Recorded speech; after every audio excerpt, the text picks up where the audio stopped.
couverture de Kate, duchesse de Cambridge, a complètement effrayé l'ex-petite amie du prince Harry par son exemple lors d'une tournée royale, marquant la fin de sa relation avec le duc de Sussex, a déclaré une fois la biographe royale Katie Nicholl.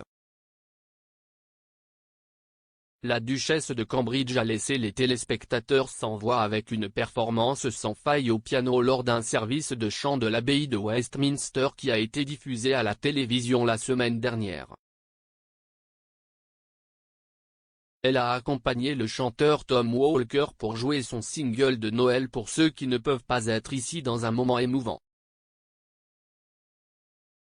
La duchesse chatouille les ivoires depuis qu'elle est enfant, et se tourne vers la musique pendant les confinements. Elle semblait canaliser sa défunte belle-mère, la princesse Diana, qui a surpris les spectateurs avec sa propre performance au piano lors d'une tournée en Australie à la fin des années 80. Kate continue d'impressionner les spectateurs avec sa prestation éloquente des devoirs royaux, restant toujours professionnelle tout en établissant des relations bienveillantes avec les personnes qu'elle rencontre. Pourtant, l'exemple qu'elle a donné s'est avéré de trop pour l'ex-petite amie de son beau-frère le prince Harry. L'expert royal Katie Nicholl a discuté de la relation de Harry avec la danseuse et actrice Cressida Bona dans son livre de 2017 Harry, Life, Loss and Love. Harry a rencontré Madame Bona pour la première fois en mai 2012 après avoir été présenté par sa cousine la princesse Eugénie. Sa famille a des liens directs avec Édouard VII et elle est la petite fille d'Édouard de Curzon, 6e comte. Ils se séparent à l'amiable en 2014. Madame Nicholl a déclaré, Cressida avait été complètement effrayée en regardant la couverture télévisée de William, Kate et George en tournée en Nouvelle-Zélande et en Australie ce printemps-là. William, Kate et George, 9 mois, ont entrepris une tournée de 9 jours en Australie en 2014, visitant Canberra et Adélaïde lors de leur voyage. Un ami de Madame Bona a déclaré à Madame Nicholl, elle était assise à la maison en train de regarder Kate lors de la tournée royale en Australie, et ce fut un réveil. Il n'y avait aucune chance qu'elle veuille ce genre d'attention et elle l'a dit à Harry.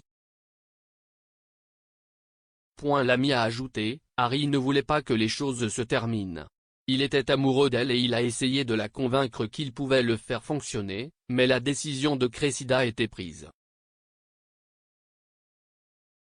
Harry a subi un coup dur lorsqu'elle a dit « Je ne peux pas faire ça ».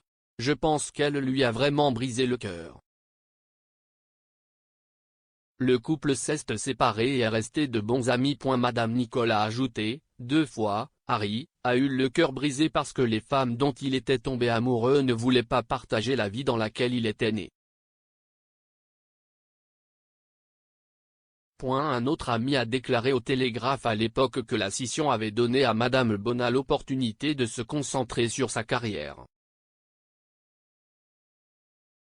Harry avait souffert du même chagrin d'amour dans le passé, lorsque sa petite amie Chelsea Davy a mis fin à sa relation avec lui. Harry a eu une romance intermittente avec Madame Davy pendant 7 ans, mais le mariage de William et Kate a finalement été la goutte d'eau. Madame Nicholl a écrit dans son livre, faire partie du mariage royal avait décidé Chelsea une fois pour toutes.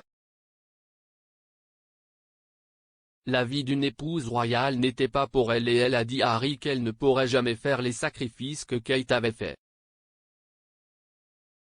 Un ami de Madame Davy a déclaré à Madame Nicholl, c'était juste après le mariage royal quand elle s'est rendue compte qu'elle ne pouvait pas le couper.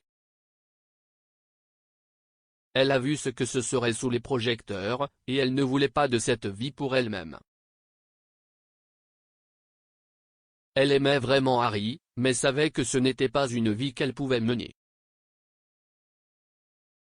En fin de compte, les choses ont finalement fonctionné pour Harry. Sa femme Meghan Markle était déjà habituée aux projecteurs lors de leur rencontre, ayant joué dans la série à succès Suits.